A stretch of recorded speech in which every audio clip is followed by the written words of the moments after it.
You see, I have only had once in my life, and I tried it right after I turned 21. It tasted like sweaty, dirty gym socks. Since then, I've grown to drink a couple dark beers. I'm a big fan of Murphy's, but you're not allowed to say that. It's like heresy, especially to say that in here, so I think it's better.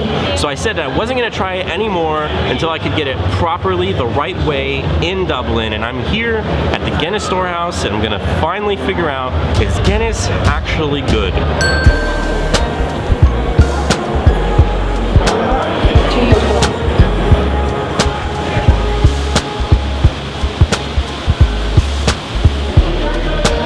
Typical museum, starting with what makes sense, the ingredients.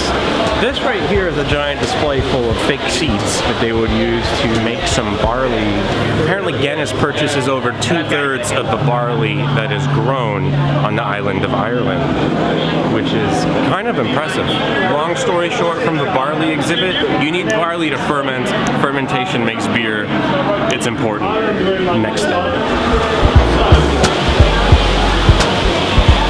These are hops plants that can grow up to 15 feet tall, which is crazy. They're very temperate, just like coffee. So coffee can only be grown in like the central region. Basically everywhere north or south of where coffee can be grown, up to like 55 degrees on the globe is where the hops can be grown. So there's coffee country and there's hop country. And the hop country is like America and like the Czech Republic and stuff like that.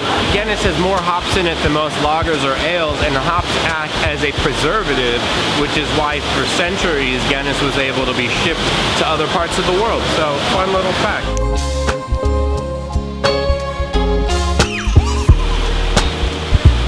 Aw, precious. Water is really important when you're brewing beer. They don't get the beer from the river, they actually get it from the mountains like way up there.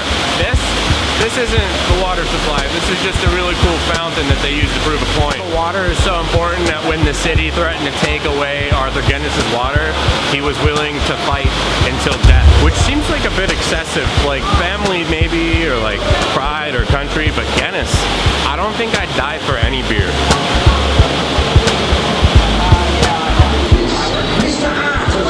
Will you come in then if you're coming? Welcome to Arthur's Gallery.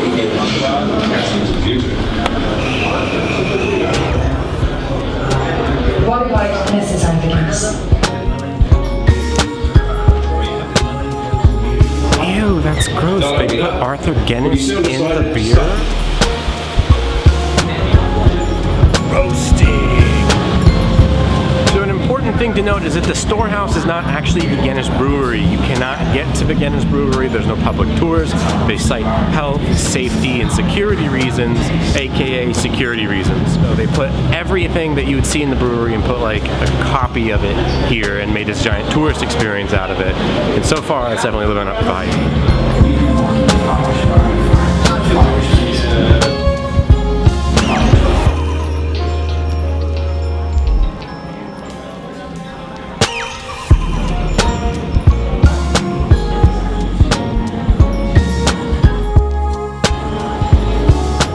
So basically they add the yeast ferments by turning to sugar and alcohol, and this looks super Star Warsy, I like it. Nitrogen. 30 million bubbles in every pint.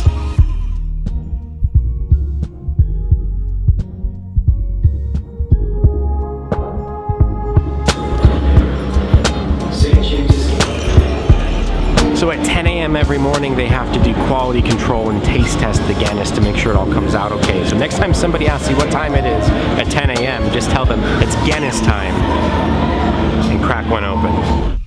Yeah, you were very cryptic saying that. They got on the side.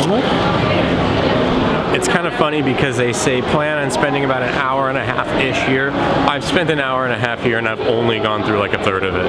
So give yourself more time if you don't want to casually walk through it.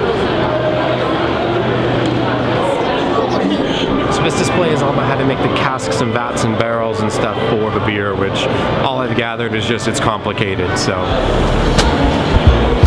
Guinness even had their own specially built barges which sailed around the world to deliver the beer. Fascinating. When you come to the Guinness Storehouse, you get a ticket, which is good for a free pint of beer. But you can redeem that in multiple different places, which is smart, so there's no bottlenecks. You can go to the Gravity Bar, which is the rooftop bar with a great view. Arthur's Bar is a restaurant. You can go to the Academy if you want a beer that you have to work for. You have to pour it yourself, but they teach you how to pour it. Or you can go to the Roll, which they give you a taster paddle, and you get 3 different beers of your choice that you can try. It's called Taste More. Please don't be offended if you ask riding. Please don't be offended if you're not asked riding. Comment, keep them comments. Pint in one hand, sample in the other. I suppose the Irish word for cheers. Slanshine. This is nuts.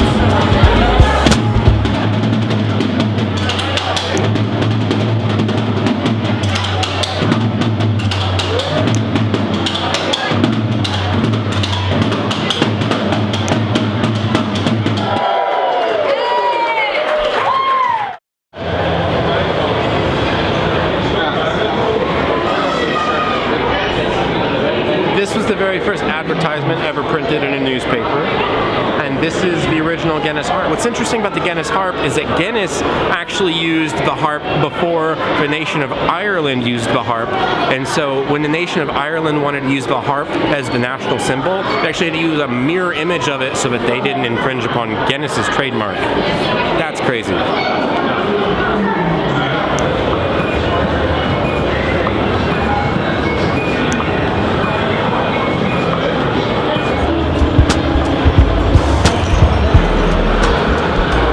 On the 4th floor, there's a place called the Academy where they will teach you how to pour a perfect pint of Guinness. So I'm going to use my ticket here, get my first Guinness since I turned 21, and find out whether or not it's actually good while I get certified to become a perfect pour master.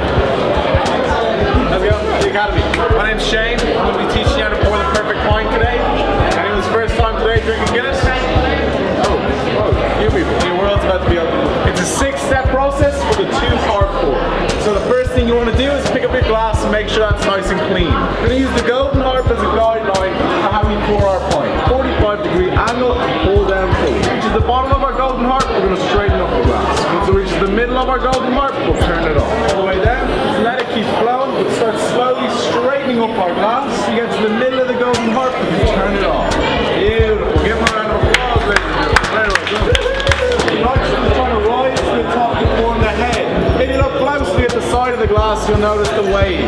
After approximately 119.5 seconds, you'll be left with this over here. And begin the second part of the pour. So this time, all we're going to be doing is pushing away from ourselves rather than pulling down. The reason we push away is because it releases a little less nitrogen into the glass, so you get that creamier head. And the 6th step, of course, is to enjoy your pint. So well done. You can all give yourselves a round of applause.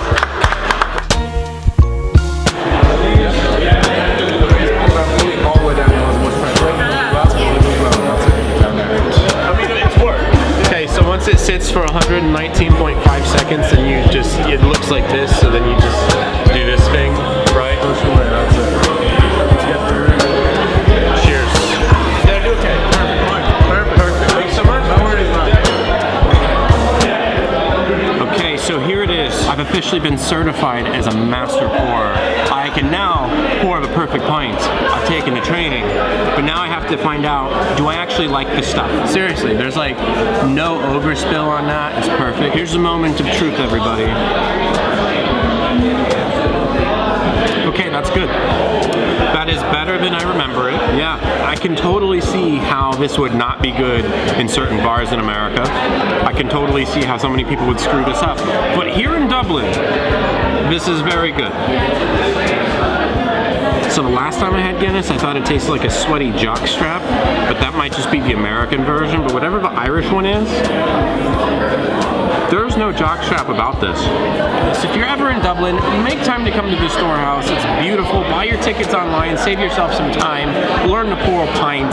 Check out the rooftop bar. Beautiful, fantastic place. You literally, I got certified to pour a perfect pint of Guinness. I'm pretty sure I could get a job in any bar in the world at this point. So, thanks again for watching this video. I hope you liked it. I hope you enjoyed it. And if you did and you want to watch more videos like it, make sure to subscribe to my channel. Follow me on Instagram at Tommy Shane Smith. And if you want to see more from my trip to Ireland, make sure to check out this video that's about to pop up on your screen in just a second. So, travel on.